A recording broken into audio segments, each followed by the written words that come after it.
अस्सलाम वालेकुम dear students. CAF one lecture one start करते हैं जी। हम ऑटम 2022 की अटैम्प्ट है जी। ठीक है, अच्छा जी। अच्छा जी, जैसे मोस्टली नहीं बल्कि मैं ये कैमरा सेट होते होते अपने फिज़िकल बच्चों से ये पूछ रहा था कि पीआरसी का पर्चे कौन कौन दे के आए हैं, तो अभी तो पहली अटैम्प्ट ही नहीं हुई। ठीक है, सब बच्चों ने कहा हम तो एफसी करके आए हैं। तो शायद पूरी क्लास के अंदर 2-4 बच्चे हों जिन्होंने कहीं ना कहीं थोड़ी बहुत अकाउंटिंग बेसिक कहीं पढ़ी हुई हो। ये जितनी भी पढ़ी हुई हो कोई मसला नहीं है। ठीक है, हम जो है इस क्लास के अंदर बेसिक से ही चीज़ों को उठाएंगे, यानी कि यही अज्यूम क्या करना है, बल्कि है ही ऐसे कि जैसे आप लोगों ने आज तक पहले कभी अकाउंटिंग नहीं पढ़ी हुई, ये क्लास हम इस तरह से लेकर चलेंगे। ठीक है, तो बेसिकली हमारा ये सेशन जो होगा ये इंट्रो प्लस FAR 1 होगा। पर्चा तो हमने FAR 1 का ही देना है। कैफ वन का पर्चा जो है इस वक्त कैफ वन में वो FAR 1 ही है, लेकिन FAR 1 करने के लिए इंट्रोडक्शन टू अकाउंटिंग का नॉलेज होना बहुत ज़रूरी है। ठीक है, जो आप लोगों के पास अगर नहीं है तो इंशाल्लाह हम हर चीज़ बेस से ही उठाएंगे। तो बिल्कुल बेसिक से स्टार्ट करेंगे। बेसिक्स ऑफ अकाउंटिंग से आप लोगों को मैं सिखाना शुरू करूँगा। सारी चीज़ें जो हैं वो हेड्स ऑफ अकाउंट से स्टार्ट करते हुए डेबिट क्रेडिट की बात करते हुए इंशाल्लाह जो है वो हम पहले बेसिक्स को सीखेंगे। उसके बाद फिर क्योंकि आपने तो अकाउंटिंग के अंदर कुछ भी नहीं पढ़ रखा होता, ठीक है, तो FAR 1 का भी कोई भी टॉपिक करना होगा, उसमें जहाँ पर भी इंट्रोडक्शन टू अकाउंटिंग का कोई भी कॉन्सेप्ट यूज़ होगा, ठीक है, तो पहले उसको जो है वो मैं आपको 1 दिन 2 दिन 3 दिन जितने दिन लगेंगे आप लोगों को सिखाने के लिए वो सिखा कर ही आगे चलूँगा। जैसे मिसाल के तौर पे एक टॉपिक है एक्रूअल एंड प्री पेमेंट्स। अब आपके FAR 1 के सिलेबस के अंदर एक्रूअल प्री पेमेंट्स का टॉपिक नहीं है, लेकिन पूरे FAR 1 के अंदर यूज़ होने। अब जैसे ही पहली दफ़ा एक्रूअल प्री पेमेंट्स का कोई कॉन्सेप्ट किसी टॉपिक के अंदर आएगा, तो उसको शुरू करने से पहले हम कम अज़ कम 2-3 भी हो सकते हैं लेक्चर्स जो हैं वो हम एक्रूअल प्री पेमेंट्स के ऊपर लगाएंगे, उसको सीखेंगे, उसके बाद फिर उसको यूज़ करना शुरू कर देंगे। ऐसे ही एक टॉपिक है बैड एंड डाउटफुल डेट्स, ऐसे ही बैंक रिकन्सिलिएशन स्टेटमेंट है, ऐसे ही इन्वेंट्रीज का टॉपिक है। तो ये सारे टॉपिक्स इंट्रो के अंदर पूरे टॉपिक्स हैं। जैसे मिसाल के तौर पे एक्रूअल प्री पेमेंट्स चलो 2-3 दिन ही लगते हैं इंट्रो में भी। बैड डाउटफुल डेट के ऊपर हफ्ता लग रहा है, इन्वेंट्रीज के ऊपर 13-14 दिन लग रहे होते थे इंट्रोडक्शन टू अकाउंटिंग के अंदर। इतना टाइम हम यहाँ पे नहीं लगा रहे होंगे। ठीक है, हम सिर्फ वो काम करेंगे जिसको करने के बाद हम अपने पेपर के लिए तैयार हो जाएं। बेसिक नॉलेज हम लेते हुए जाएंगे। तो इसलिए आप लोगों ने इससे बिल्कुल भी परेशान नहीं होना कि हमने आज तक अकाउंटिंग पढ़ी नहीं हुई है। तो हाइब्रिड वाले बच्चे, आवाज़ सही आ रही है? सही है, पक्की बात है। अच्छा, तो हमने अकाउंटिंग पढ़ी नहीं हुई है, हम क्या करेंगे, हमें समझ नहीं आएगा, ऐसा कुछ भी नहीं है। ठीक है, बल्कि लास्ट टाइम मेरे पास 2 तरह के बैचेस थे, क्योंकि लास्ट टाइम ही ये जो स्कीम जो वो चेंज हुई थी, तो कुछ बच्चे ऐसे थे जिन्होंने पहले इंट्रो पढ़ रखी थी वो आए थे, और कुछ ऐसे थे जिन्होंने इंट्रो नहीं पढ़ी हुई थी, डायरेक्ट AFC से आए थे। अब 2 तरह के बैचेस मेरे बने थे, एक में FAR 1 ओनली था, एक इंट्रो प्लस FAR 1 था। लेकिन मेरा अपना फीडबैक और बच्चों का भी फीडबैक इस बैच के अंदर ज़्यादा अच्छा रहा था। पता नहीं क्या वजह है, शायद ये वजह थी कि हम बिल्कुल बेस से चीज़ को उठाते थे, थोड़ा सा एफर्ट ज़्यादा करनी पड़ती थी आप लोगों के एंड पे, मेरे एंड पे भी, लेकिन आप लोगों के एंड पे उससे ज़्यादा एफर्ट आप लोगों को थोड़ी सी ज़्यादा करनी पड़ेगी। ठीक है, कि आपने थोड़ा घर जाके मेहनत ज़्यादा करनी है। अगर आप 1 घंटा डेली पढ़ने के आती हैं तो आपको 1.25 घंटा 1.5 घंटा, इतनी कुछ, बहुत ज़्यादा नहीं। ठीक है, इंक्रीमेंट अगर आप कॉन्टीन्यूसली एफर्ट करें ना तो थोड़ी थोड़ी चीज़ ऐड होती है। ठीक है ना, तो आप रोज़ाना 1 घंटा पढ़ने की बजाय 1.5 घंटा पढ़ रहे होंगे। ठीक है, इतनी सी एफर्ट आपकी तरफ से ज़्यादा हो रही होती है, तो फिर जब बेस से उठाते हैं चीज़ों को तो अल्हम्दुलिल्लाह ज़्यादा अच्छी समझ आती है। ठीक है, तो आपने इस चीज़ से बिल्कुल भी परेशान नहीं होना। आप बस यूँ ही समझिएगा कि इंट्रोडक्शन टू अकाउंटिंग कुछ भी नहीं है।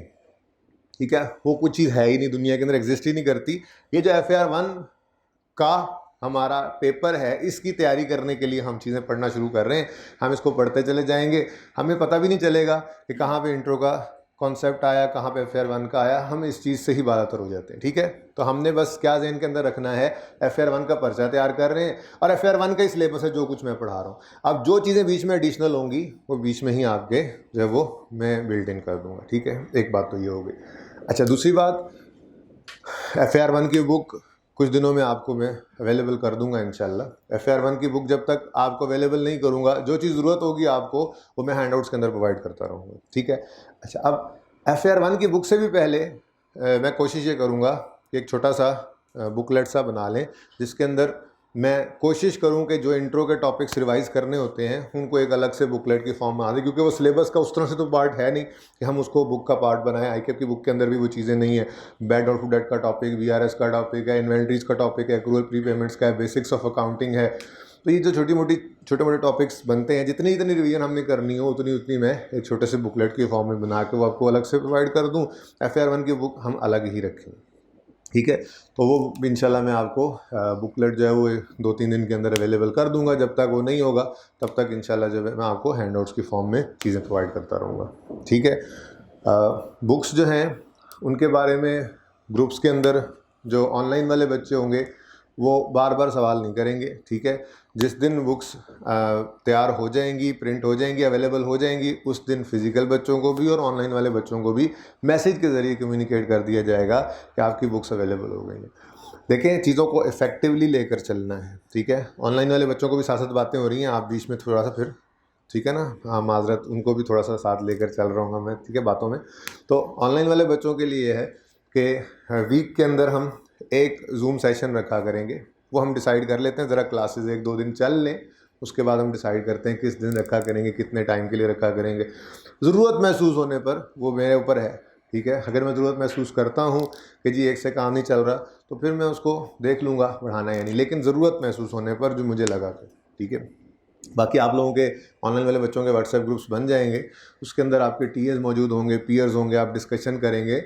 तो मैं वहाँ से भी कोशिश करूँगा कि जो प्रॉब्लम्स ज़्यादा सामने नज़र आ रही होंगी मैं उनको भी वहाँ से अपने टीएस के ज़रिए एक्सट्रैक्ट करवा के उसको भी जूम सेशन के अंदर जो है वो ले लूँगा। इंशाल्लाह ये ज़्यादा इफ़ेक्टिवली हम इसको मैनेज कर रहे होंगे।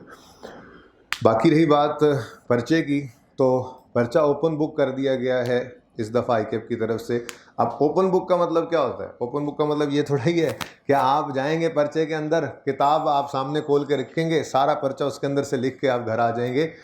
ओपन बुक का कोई ऐसा मामला इस तरह से नहीं होता। बहुत से पेपर्स आगे ओपन बुक हैं ही। FAR 2 के अंदर जब आप जाते हैं तो अकाउंटिंग का पर्चा जो है वो ओपन बुक था, अब FAR 1 लेवल पे भी ओपन बुक हो गया। ओपन बुक का मतलब ये कतई नहीं है कि आप अपने रजिस्टर को लेकर जाएंगे, जो आपके नोट्स बने हैं वो सामने रख लेंगे और उसको वो आप कहेंगे मेरी तो बुक ही यही है, ठीक है, आप उसके ऊपर बुक लिख के ले जाएँ। ऐसा नहीं है। जो ओरिजिनल स्टैंडर्ड्स हैं आईकेएफ की तरफ से, एक तो वो FAR 2 में बच्चों को कह के वो खरीदवाए जाते थे, वो आप लोग जो है वो अब 1-2 बर्गर्स सेव करें अपने, ना खाएं, ठीक है, और उसकी बजाय जो है वो आईकेएफ से जल्द अज जल्द स्टैंडर्ड्स ओरिजिनल खरीद लें। इतना बड़ा आपको बंडल सा मिलेगा, ठीक है, उसके अंदर ढेर सारी किताबें होंगी, वो सारा सेट ही आपको मिलना है, सेट सारा ही लेना पड़ेगा, वो ले लीजिएगा। उनको यूज़ कैसे करना है, कौन सी किताब से हमने क्या करना है, कैसे निशान लगाना है, किताब पर्चे में जब लेके जानी है तो उसको कैसे यूज़ करना है, ये इंशाल्लाह फिर मैं आपको बताऊँगा। तो आपके काम जिम्मे जो सबसे पहला लगा रहा हूँ वो ये लगा रहा हूँ कि चूँकि ओपन बुक हो गया है तो उसको समझाने से पहले सबसे पहली ज़रूरत आपकी तरफ से, समझने के लिए सारे ओपन बुक क्या, ओपन बुक क्या, ओपन बुक क्या है, लेकिन सरा ओपन बुक में जो बुक यूज़ होनी है पहले वो लेकर तो हैं, ठीक है ना। बहरहाल बात में थोड़ी सी कर देता हूँ, लेकिन आप लोगों ने सबसे पहले क्या करना है, कोशिश करके जल्दी आईकेएफ से अपने ओरिजिनल स्टैंडर्ड्स ले लेने हैं, क्योंकि वो फिर कम ख़त्म शॉर्ट हो जाते होते हैं, ठीक है ना, नॉर्मली ऐसा होता है। तो एक तो आप अपनी वो बुक्स ले लें जो हमने ओपन करनी है पर्चे में। अच्छा, अब ओपन बुक से होता क्या है, मेरे हिसाब से तो ओपन बुक वैसे हेल्प कितनी मिलती है, चले पहले ये बात कर लेते हैं। मेरे ख्याल में 10-1%, 5 से 10% कहना चाहिए, क्योंकि 10% भी कभी नहीं यूज़ हो रहा होता। आपको कोई हेल्प मिल जाए पर्चे के अंदर, डायरेक्ट कोई MCQ आ गया है, उसके अंदर स्टैंडर्ड का कोई पैरा है, आपने वो स्टैंडर्ड खोला, वो भी वही खोल सकेगा जिसने खरीद के रखे हुए हैं, और जिसको जब समझाया गया तो उसने उनको ओपन करके वहाँ पर निशान लगाया हुआ था, उसी को पता लगेगा ना कि स्टैंडर्ड में फलां जगह पर ये चीज़ लिखी हुई हुई है। तो बहरहाल 5 से 10% डायरेक्ट उसकी हेल्प, 10% तो बहुत ज़्यादा बोल रहा हूँ, बहरहाल 5 से 10% तक डायरेक्ट को हेल्प मिल जाए वो बुक से ओपन करके पर्चे के अंदर तो होती है, वरना उससे आपकी तैयारी पे कोई असर नहीं पड़ता। आपने तैयारी बिल्कुल वैसे ही करनी है जैसे आप पहले करते आए, या मैं बिल्कुल वैसे ही पढ़ाऊँगा जैसे मैं आज तक पढ़ाता आया हूँ, बल्कि और ज़्यादा कॉशियस होना पड़ता है अगर ओपन बुक हो जाए तो। उसकी वजह यह है कि जब उसने किताब ओपन कर दी ना, ऑप्शन दे दिया किताब साथ लेके जाओ, तो फिर वो शायद टेक्निकल ज़्यादा कर दे पर्चे को, वो चीज़ टेक्निकल ज़्यादा करने का उसके पास थोड़ा सा ज़्यादा क्वेश्चन आ जाता है, तो हमें तो और ज़्यादा मोहतात हो जाए, ओहो हो ओपन बुक हो गया, अभी तो बहुत एहतियात करनी पड़ेगी। ये बात समझ आ रही है, ठीक है। तो बहरहाल पेपर टफ नहीं है अगर आप कुछ चीज़ों का ध्यान रख लें इस सेशन के अंदर। एक तो छुट्टी को अपने ऊपर हराम कर लें, ठीक है, छुट्टी नहीं करनी है। प्रोफेशनल स्टडीज़ के अंदर हर दिन की क्लास अगले दिन के साथ लिंक्ड होती है, ठीक है। तो आपने किसी एक दिन छुट्टी करनी है तो वो आपका कनेक्टिंग लिंक जो मिस हुआ होगा, ठीक है। तो आपने कोशिश करनी है कि रेगुलर रहें, आप क्लास में आ जाएं, कोशिश करके क्लास में आ जाएं। बाकी इंशाल्लाह अगली कोशिश मैं खुद कर लूँगा। हाइब्रिड वाले भी बिल्कुल साथ बैठे हुए हैं, वो थोड़ी बचे हुए हैं। जो नहीं पढ़ रहा होगा, जो नहीं ध्यान से बैठा होगा, तो मेरी पहुंच में ही है, पकड़ लूँगा मैं। बाकी ऑनलाइन वालों को अल्लाह तो देख रहा है ना, ठीक है। तो आप लोगों ने छुट्टी नहीं करी। ऑनलाइन वाले बच्चों को तो साथ ही मैं पैगाम देता हूँ, सबसे अहम पैगाम, जिसने आज ये पहला लेक्चर सुनना है, जो ये पहला लेक्चर वो जब मर्जी सुन रहा होगा, ऑनलाइन वाले बाद में भी आते रहते हैं ना, ठीक है। तो ये बात याद रखिएगा कि साथ का साथ पढ़ना है आपने, तो छुट्टी नहीं करनी। ऑनलाइन वाले बच्चे घर बैठ के अपने लेक्चर्स को इकट्ठा ना करें। ऑनलाइन के अंदर बहुत बड़ी फेलियर की वजह वो क्या होती है, जब आप लोग अपने क्लासेस को पूरा करके, जैसे जुलाई के एंड पे या अगस्त के पहले 2-4 दिन के अंदर, नॉर्मली जब अगस्त का महीना दिया जाता है सितंबर अटैम्प्ट के लिए, जब आप लोग अपनी क्लासें ख़त्म करके 5-6 तारीख तक घरों को जा रहे होते हैं, जी हमने सारे लेक्चर्स पढ़ लिए, उस वक्त फिर उनके मैसेजेस आ रहे होते हैं, फ़ोन्स आ रहे होते हैं, सर वो 25 लेक्चर रहते हैं, 30 रहते हैं, 35 रहते हैं, अब क्या करें, रिवीजन करें, पहले वो लेक्चर पढ़ें। तो भाई आज पहला लेक्चर है, इसलिए बात कर रहा हूँ कि स्टार्ट से ही अपने आप को जो है वो डिसिप्लिन अपना रखना है। सेल्फ डिसिप्लिन ऑनलाइन वालों के लिए सबसे मुश्किल है, बाकी आप लोगों के लिए भी मुश्किल है, ठीक है। रमज़ान का महीना आ रहा है, खामखा की सुस्ती हुई होती है, चुस्ती की बजाय सुस्ती हुई होती है, ठीक है ना। तो भाई आप लोगों ने कोशिश करके क्लास के अंदर आते रहना, ठीक है। क्लास में आप लोग आ जाएंगे इंशाल्लाह, अगला काम फिर अल्लाह ने चाहा तो मैं खुद कर लूँगा, बाय हुक और बाय क्रुक पढ़ा मैं लूँगा, अल्लाह ने चाहा तो, ठीक है, इंशाल्लाह। तो पहली चीज़ क्या आपने करनी है, बिल्कुल भी छुट्टी नहीं करनी, ठीक है। दूसरी चीज़ आपने जो सबसे अहम है वो ये करनी है कि आपने डेली बेसिस के ऊपर घर पे जाके 1-1.25 घंटा हर पर्चे को देना है। कितने बच्चों ने एक ही पर्चा रखा हुआ है इस दफ़ा? है कोई मेरे जैसा सुस्त नलायक आदमी? कोई नहीं, सारे लायक हुए। कितने बच्चों ने 2 पेपर रखे हुए हैं इस दफ़ा? 2 वाले, अच्छा। कितनों ने 3 रखे हुए हैं? कुछ 4 वाले भी हैं? अच्छा, 2-4 हैं, 4 वाले भी हैं। हाइब्रिड नज़र नहीं आया मुझे, 4 वाले भी हैं। माशाल्लाह माशाल्लाह माशाल्लाह। वो पीछे बैठे हुए जो भाई ब्राउन टोपी वाले, आ रहा हूँ मैं आपको मिलने। 4 पेपर रखे हुए हैं आपने, माशाल्लाह। अच्छा जी, कोई बात नहीं, 4 पर्चे भी पास होते हैं, हो जाते हैं 4 पर्चे पास। 5 वाला तो कोई नहीं, 5 वाला तो अच्छा। अब देखो, 3 पर्चे तो कम से कम रखने भी चाहिए। 2 वाले ना ज़रा ज़्यादती करते हैं, ठीक है, जिन्होंने रखा, हाँ ये जिनके राय 2 गए वो अलग बात है, वरना 2 वाले ना ज़रा ज़्यादती करते हैं। भाई कैमरे के आगे तुम्हारा सर आया ना, आ गया, अब क्या करें। अच्छा, कैसे हो, ठीक हो, ठीक हो। सर क्यों आया तुम्हारा कैमरे में?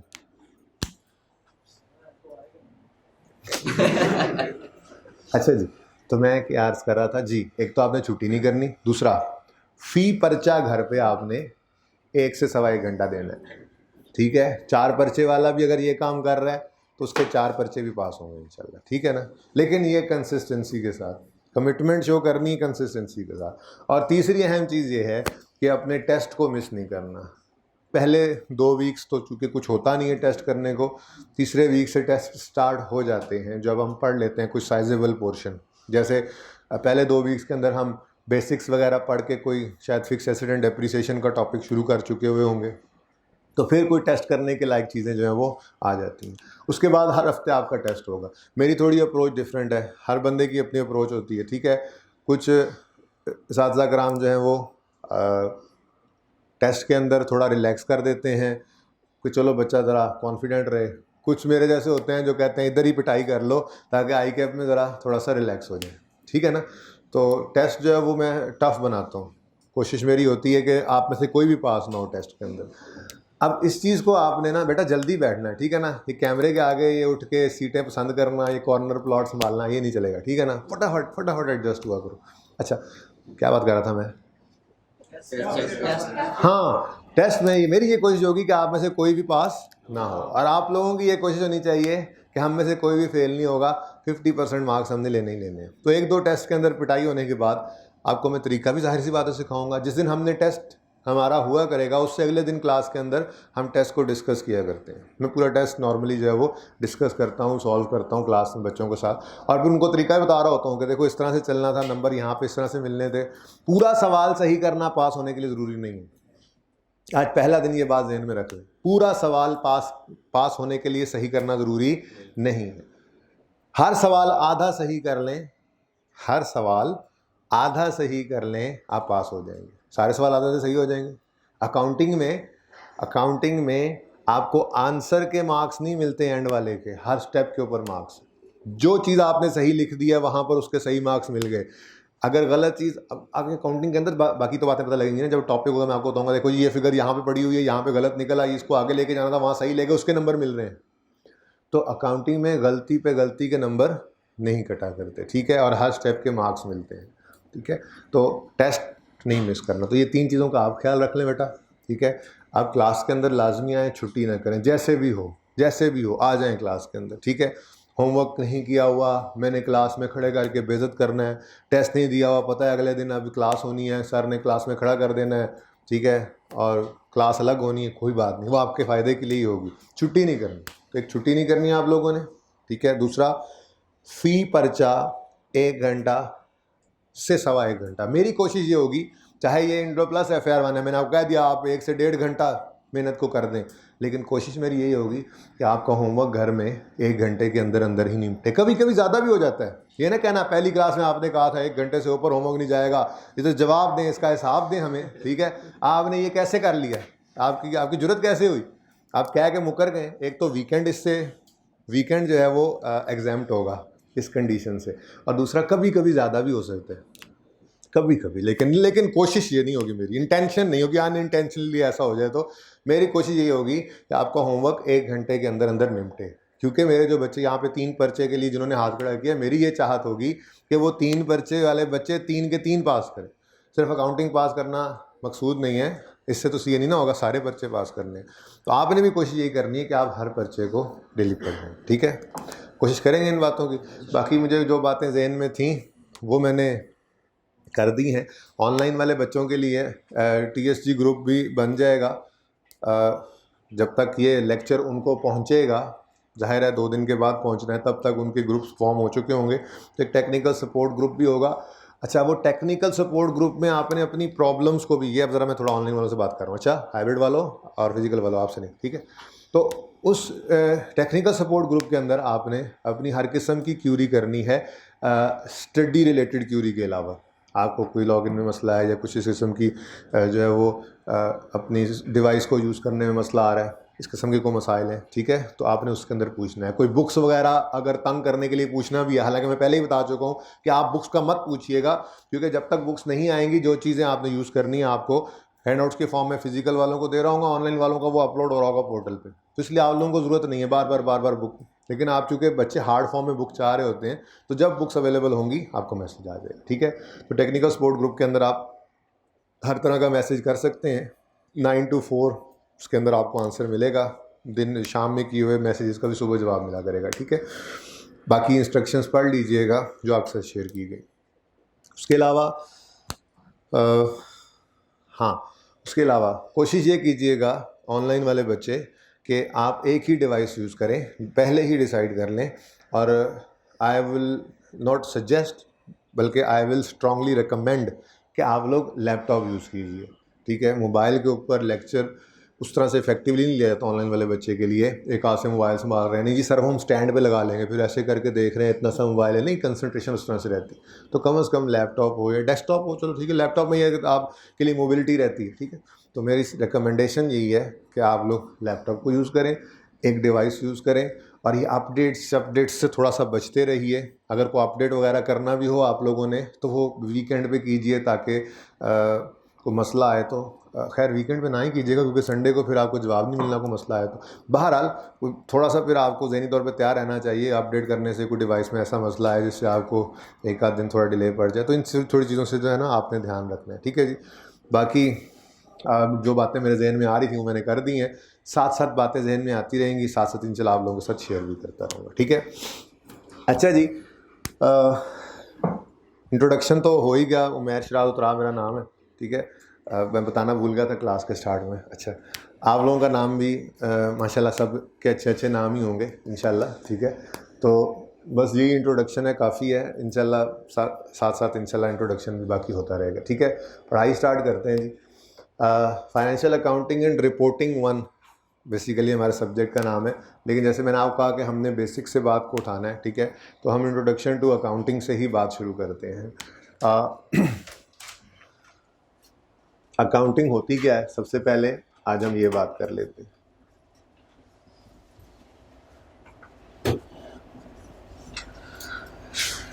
भाई अकाउंटिंग जो है उसकी डेफिनेशन, चलें ठीक है, डेफिनेशन है, मुश्किल सी डेफिनेशन है, लिखनी है तो लिख लें, ठीक है, लेकिन मैं कुछ ज़्यादा अंग्रेज़ी वाली डेफिनेशंस के ऊपर कुछ इतना यकीन नहीं रखता। चीज़ें जो हैं वो थ्योरी से ज़्यादा प्रैक्टिकल अहम होता है, हम प्रैक्टिकली चीज़ों को देकर चल रहे होंगे, मतलब लग जाएगा अकाउंटिंग क्या होती है। तो नोट्स वगैरह मैं आपको दे दूँगा, फ़िलहाल जो है वो चलें आपकी तसल्ली के लिए। आप लोगों को तसल्ली तभी होती है ना जब कोई ब्लैक एंड वाइट आपके सामने आ जाए, सफ़े के ऊपर कोई एक दो अल्फाज आपने लिखे हो क्लास का, हाँ यार शुक्र है आज हमने बड़ा पढ़ा। और अगर ज़बानी बातें हो जाए यार पता नहीं क्या पढ़ा था हमने, ठीक है ना, तो इसलिए मैं थोड़ा थोड़ा आपको साथ लिखवा देता हूँ। वैसे ये जो थोड़ी सी थेरी है, ये बस आज का ही लेक्चर है, ठीक है। क्लास का टाइम कब तक है?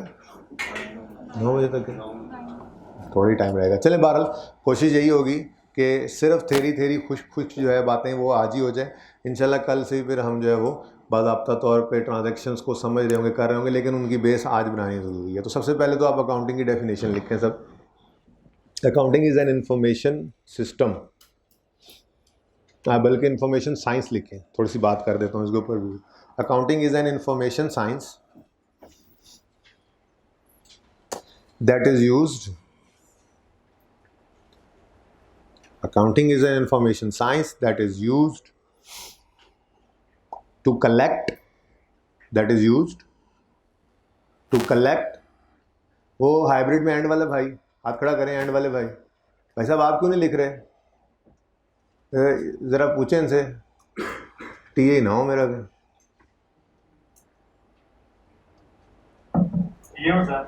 अच्छा सॉरी भाई, बैठ जाए। तो आप टी हैं तो आप क्या, आपको एग्जाम्पशन है? बैठ के लिखें चले, बड़े आए टी ए। अच्छा सॉरी जी, कहाँ थे हम? अकाउंटिंग इज एन, सोना ना जाए, मैंने कहा थोड़ा जागते रहे ऐसे, क्योंकि आज थोड़ी सी क्लास बोर है, इतनी बोर क्लास हमारी हुआ नहीं करेगी इंशाल्लाह, ठीक है। हम हंसते रहेंगे खेलते रहेंगे, लेकिन सबसे अहम बात तो मैं करना ही भूल गया, जो हंसाना खिलाना है वो काम मेरे ज़िम्मे है, ठीक है ना, वो मेरा काम है, ठीक है। इस क्लास में मस्करा मैं खुद ही बनूंगा, हंसाऊंगा भी मैं खुद ही। टू वे कम्युनिकेशन इस मामले में बिल्कुल नहीं मैं कबूल करूंगा। मेरी क्लास को स्टेज ड्रामा नहीं बनाना आपने, ठीक है ना। हाँ, मैंने जो हंसाना है, मैंने जो बात करनी है मैं करूंगा, आप हंसीएगा, हंस के खामोशी से बैठ जाइएगा और अगला काम कीजिएगा। आप लोग फ्रेश रहें, पढ़ते हुए बोर ना हो, चीज़ों को एक्टिवली पार्टिसिपेट करके सुनते रहें, इसलिए ज़रूरी है थोड़ा बहुत आपके साथ में जो है वो हंसी मजाक करता रहूँगा। कहाँ जा रही ज़्यादा?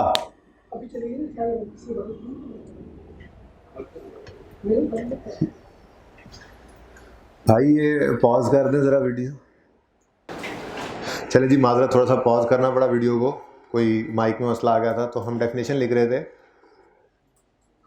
ठीक है भाई बीच में मुझे नज़र आ रहे वेले बैठे हुए हाइब्रिड क्लास के अंदर, तो इस वजह से मुझे रुकना पड़ गया, ठीक है। अच्छा जी, accounting is an information science that is use to collect, पहले कलेक्ट करते हैं, ठीक है, and use to collect and organise financial data, collect and organize financial data for organizations and individuals, ऐसे लिखें, for organizations and individuals।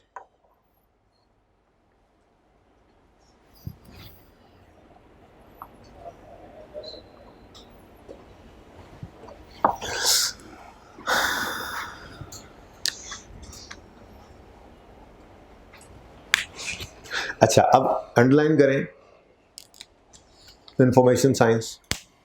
Information science का मतलब, science क्यों कहा इसको हमने, साइंस का क्या मतलब, इंफॉर्मेशन साइंस क्या है?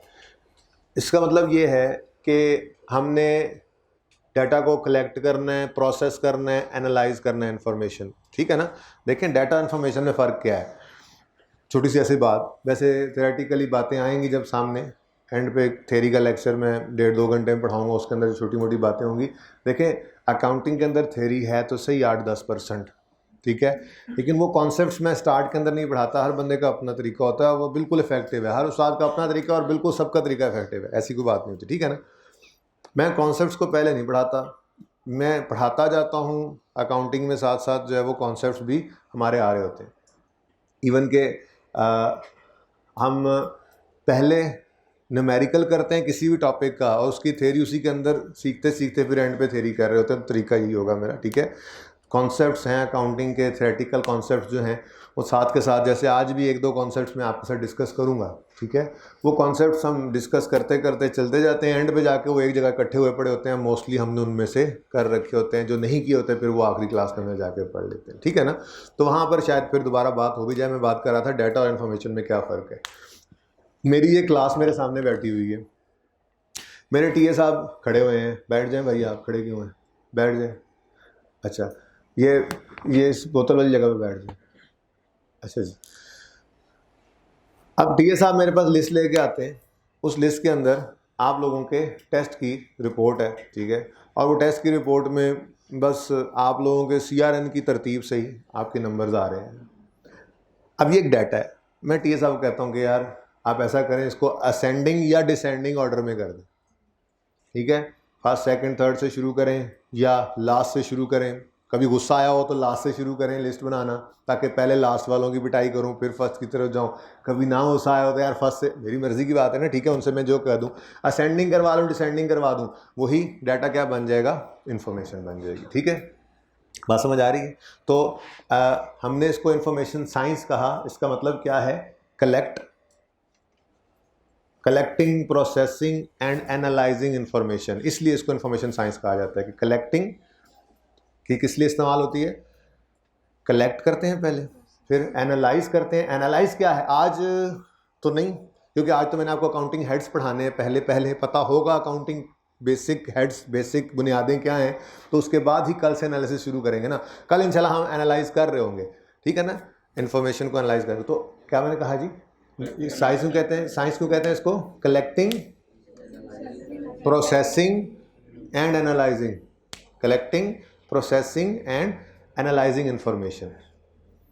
इंफॉर्मेशन को कलेक्ट करना, प्रोसेस करना और फिर एनालाइज करना, ठीक है, ये साइंस इसलिए कह रहे होते हैं। अच्छा, उसके बाद नेक्स्ट थिंग इज डेफिनेशन, जरा दोबारा बताइएगा मुझे। Accounting is an information science, collect and organise financial data, ये बड़ी इंपॉर्टेंट बात है, अंडरलाइन करें, फाइनेंशियल डाटा। अकाउंटिंग जो है वो डील करती है मॉनिटरी वैल्यूज के साथ, ठीक है। Accounting is about money. मिसाल के तौर पे आपने एक मैनेजर को हायर किया अपने ऑर्गेनाइजेशन में और आपने उसे कहा कि तुम्हें हम महीने का 5 लाख रुपए तनख्वाह देंगे, महीने की 5 लाख रुपए तनख्वाह देंगे, और आज एग्रीमेंट हो गया। अच्छा, वैसे ज़रा कॉमन सेंस की बात है, जो कि नहीं है, बड़ी अनकॉमन चीज़ है वैसे, बहरहाल फिर भी मैं पूछ लिया करता हूँ कभी कभी सवाल कॉमन सेंस के। कॉमन सेंस की बात की बताएं, हमने आज एग्रीमेंट किया कि आपको हम मंथली 5 लाख रुपए तनख्वाह देंगे, तो जिस दिन ये एग्रीमेंट किया उसी दिन तनख्वाह उसको दे देंगे? नहीं, ये तो फिर जब आप क्वालिफाई करके पहली जॉब पे जाएंगे ना, तो पहला महीना फिर भी आप उधार पे गुजार रहे होंगे। दोस्तों यार हम तो नौकरी लग गई है, बस तनख्वाह ही तेन दे देना, ए महीना ज़रा कढ़ा दे। कहने का मकसद ये है कि पहले आप सर्विसेज देंगे, उसके अगेंस्ट आपको जो है वो बाद में रिटर्न आएगा, ठीक है। अच्छा, अब आपने 5 लाख रुपए सैलरी महीना देने का एग्रीमेंट किया है। क्या किया है? 5 लाख सर थोड़ी सी अमाउंट है, ज़रा और बढ़ाएं। आप फैक्ट्री लगाने लगे हैं, आपने आज एग्रीमेंट किया है कि आप 50 करोड़ का एक प्लांट खरीदेंगे, एग्रीमेंट कर लिया, कितने का? 50 करोड़। अभी एग्रीमेंट ही किया है, ठीक है, ना पैसे दिए हैं, ना मशीन आई है, कुछ और नहीं हुआ, एग्रीमेंट ही किया है। अब तो अमाउंट ठीक है ना? क्या एग्रीमेंट करते ही अकाउंटिंग में रिकॉर्ड कर लेंगे हम? अकाउंटिंग के बारे में आपको क्या बताया, फाइनेंशियल डाटा से डील करती है। Accounting deals with, accounting is all about money. Monetary transaction होगी तो रिकॉर्डिंग है। मतलब एग्रीमेंट 50 करोड़ का कर रहे हैं, एग्रीमेंट 5 लाख पर मंथ का कर रहे हैं, कोई रिकॉर्डिंग नहीं अकाउंटिंग के अंदर, लेकिन उस एग्रीमेंट को लिखने के लिए 20 रुपए का बॉल पॉइंट खरीद के लाए, अकाउंटिंग होगी इसकी, एंट्री करेंगे, उसकी एंट्री तो बाद में सिखाऊंगा। आप कहोगे कि जी हमारी एक बॉल पॉइंट हमने खरीदी है, ये हमारा खर्चा हो गया है, जेब से कैश निकल गया है 20 रुपये, पेन आया जेब से कैश गया, ये इंशाल्लाह कल से काम शुरू करेंगे। पेन आया और जेब से कैश गया, बात समझ आई? ठीक है, तो अकाउंटिंग क्या है जी? एक इंफॉर्मेशन साइंस है। क्यों? हम कलेक्ट करते हैं डाटा, उसको एनालाइज करते हैं और प्रोसेस कर देते हैं, फिर वो डील करेगा किससे जी? सिर्फ मनी से, मॉनिटरी ट्रांजैक्शंस के साथ डील करती है अकाउंटिंग। ठीक है, और तीसरी चीज़ क्या थी? यूज़ है। ठीक है, यूज़ है, ऑर्गेनाइजेशन को अंडरलाइन करें, फॉर ऑर्गेनाइजेशन को अंडरलाइन करें, इंडिविजुअल भी उसी में ही आ जाएगा ना, थोड़ी सी बात कर लें। हर ऑर्गेनाइजेशन को ना फाइनेंशियल इंफॉर्मेशन यूज़ करना पड़ती है। ठीक है, जैसे मिसाल बड़ी से बड़ी को छोड़ो, सादा बात करते हैं। आपने एक दुकान खोली, ठीक है जी, दुकान खोली आपने, तो पहले 15-20 दिन, 1 महीना आप सिर्फ कैश पे बेच रहे थे चीज़ें, फिर आपका थोड़ा ताल्लुक वहाँ पे बन गया, लोगों से जान पहचान हो गई, कुछ लोगों ने कहा अब उधार पे भी हमें चीज़ें बेचा करो। अब आपने उधार पे चीज़ें बेचना शुरू कर दी, आपने 10, 15, 20, 25, 50 बंदों को उधार पे चीज़ें बेच दी। ठीक है, अब अगर आप इसकी रिकॉर्डिंग नहीं करोगे तो क्या आपको याद रहेगा कि फ़लाँ बंदे से कितने पैसे हमने लेने और फ़लाँ से कितने पैसे लेने? तो ये तो एक छोटी सी दुकान की बात थी। तो जहाँ पे बड़ी बड़ी ऑर्गेनाइजेशन हैं, जहाँ पे हज़ारों की, सैकड़ों, हज़ारों, इवन बड़ी बड़ी ऑर्गेनाइजेशन जो मल्टीनेशनल्स हैं, लाखों की तादाद में उनके एम्प्लॉयज़ हैं, तो क्या उनको इन्फॉर्मेशन रिकॉर्ड करने की ज़रूरत नहीं है? ना ज़रूरत। ठीक है, तो ऑर्गेनाइजेशन, हर ऑर्गेनाइजेशन की ज़रूरत होती है कि उसके लिए ये प्रोसेस्ड इंफॉर्मेशन मौजूद हो, फाइनेंशियल इंफॉर्मेशन, उसके अपने इस्तेमाल के लिए भी, और बाकी लोग भी उसको यूज़ कर रहे होते हैं। ऑर्गेनाइजेशन खुद भी यूज़ कर रही है। अकाउंटिंग क्या है? पास्ट को यूज़ करते हैं, ये सब कुछ हुआ, ठीक है, और उससे प्रेजेंट और फ्यूचर के फैसले कर रहे होते हैं। ठीक है, तो ऑर्गेनाइजेशन को अपने यूज़ के लिए भी फाइनेंशियल इन्फॉर्मेशन चाहिए, और दूसरे लोग भी उसको यूज़ कर रहे हैं। ठीक है, यूजेस ऑफ फाइनेंशियल इन्फॉर्मेशन होगी। हम मिसाल के तौर पे आप कहीं इन्वेस्टमेंट करने जा रहे हैं, आप कंपनी ए और कंपनी बी, हमारा टॉपिक है रेशोज़ का टॉपिक है, हम इंटरप्रिटेशन करना सीखेंगे, 2 ऑर्गेनाइजेशन हमारे सामने होंगी, ये कोई एंड पे जाके आएगा टॉपिक हमारे सिलेबस में, आज से कोई 3-4 महीने बाद जाके पढ़ रहे होंगे ये टॉपिक। तो क्या होगा? 2 ऑर्गेनाइजेशन हैं, कहा जाएगा कंपनी ए है, कंपनी बी है, किस में इन्वेस्टमेंट करोगे? ठीक है, अब हम क्या रात को सोएंगे, बाबा जी ख्वाब में आके बताएंगे? नहीं, हम फाइनेंशियल स्टेटमेंट्स लेंगे।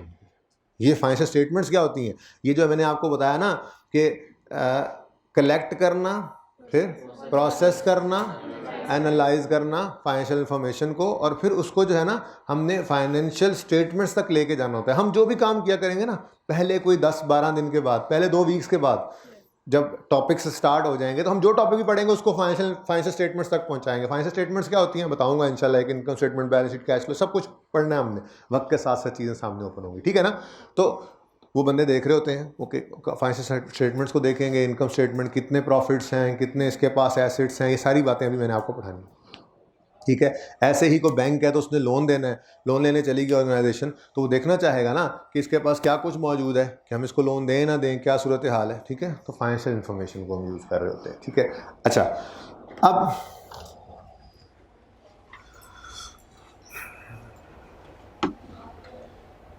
मैंने थोड़ी सी बात वैसे कर दी है, वक्त के साथ साथ ये पता लग ही जाएगी कि फाइनेंशियल अकाउंटिंग क्या करती है। ये हमें हेल्प करती है कि हम पास्ट को यूज़ करके प्रेजेंट और फ्यूचर के लिए एक्शंस कर सकें। ठीक है, अच्छा, अब अकाउंटिंग के अंदर सबसे पहला काम जो है वो क्या करना होता है हमने, वो बुक कीपिंग। वो क्या है जी? Book keeping. ये जो हम सुनते आए हैं ना, अकाउंटिंग के अंदर हेड्स ऑफ अकाउंट होते हैं, वो 2 जादुई लफ्ज़ हैं, डेबिट, क्रेडिट। ये 2 जादुई लफ्ज़, ये इंशाल्लाह कहीं जाके कोई इस हफ्ते में तो मैं इनको सामने आने नहीं दूंगा, मेरी पूरी कोशिश होगी, शायद आ भी जाए एंड तक। तो मतलब कहने का ये कि पहले 4-5 दिन के अंदर, 6 दिन के अंदर पता ही नहीं होगा कि ये कोई चीज़ है भी सी डेबिट या क्रेडिट, लेकिन हम गैर महसूस तरीके से, जब तक मैं समझूंगा नहीं आप उसके लिए तैयार है, मैं वो अल्फाज नहीं बोलूँगा आपके सामने, लेकिन जिस दिन आपके सामने बोलूँगा आपको कोई मसला होगा नहीं उसके अंदर, ठीक है। तो बुक कीपिंग सबसे पहला काम है, ठीक है। तो हम अकाउंटिंग किसकी करेंगे? हम बिज़नेस की अकाउंटिंग करेंगे, ठीक है। बिज़नेस जो है वो अकाउंटिंग, बुक कीपिंग भी इसको कहते हैं, ठीक है, वो हम बिज़नेस की करते हैं। तो बिज़नेस होता क्या है? बिज़नेस कहते हैं एक ऐसी ऑर्गेनाइजेशन को, ठीक है, जिनका मकसद होता है प्रॉफिट कमाना, प्रॉफिट को मैक्सिमाइज करना, ठीक है। तो बिज़नेस का मतलब होता है, लिखें बिज़नेस की डेफिनेशन लिखें, business is an organisation with an objective, with a primary objective of maximizing, with the primary objective of profit maximization, ऐसे कर लें। बिजनेस क्या होता है जी? Business is an organisation with a primary objective of profit maximization.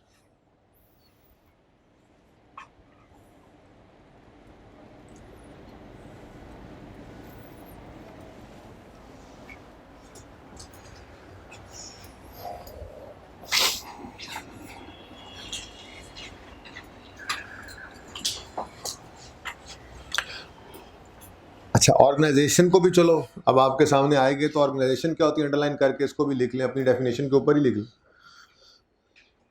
Organisation क्या होती है जी? ऑर्गेनाइजेशन को अंडरलाइन करके लिखें, अ ग्रुप ऑफ पीपल। एक डेफिनेशन के ऊपर कुछ चीज़ आया ना तो मैं अलग से डेफिनेशन नहीं लिखा रहा, तो चीज़ें कम रखना चाहिए। ये कोई इस तरह से डेफिनेशन, अकाउंटिंग की डेफिनेशन, ऑर्गेनाइजेशन की डेफिनेशन, ये थोड़ी ही आनी है आपके पर्चे के अंदर, आती भी नहीं है। बट मैं तो पहले तो अकाउंटिंग की डेफिनेशन भी लिखाया करता था पहले लेक्चर में, पता नहीं आज लिखवा दी वैसे ही, ठीक है। किताब के अंदर थोड़ी सी डिफरेंट होगी डेफिनेशन तो हो जाता है, कोई मसला नहीं, ठीक है ना। तो एज इट इज़ ये चीज़ें डेफिनेशन के तौर पर नहीं आती, कॉन्सेप्ट्स हैं असल में। 95% तो है ही हमारा प्रैक्टिकल न्यूमेरिकल सारा पोर्शन, जो थ्योरेटिकल है वो भी हम इसी के अंदर ही सीख रहे होंगे साथ साथ प्रैक्टिकल करके, ठीक है। तो बहरहाल चलें, आज पहला दिन है, ये गपशप है, ये इंट्रोडक्शन हो रहा है आपस में हमारा। ऑर्गेनाइजेशन क्या है जी? A group of people, a group of people combined to perform any task.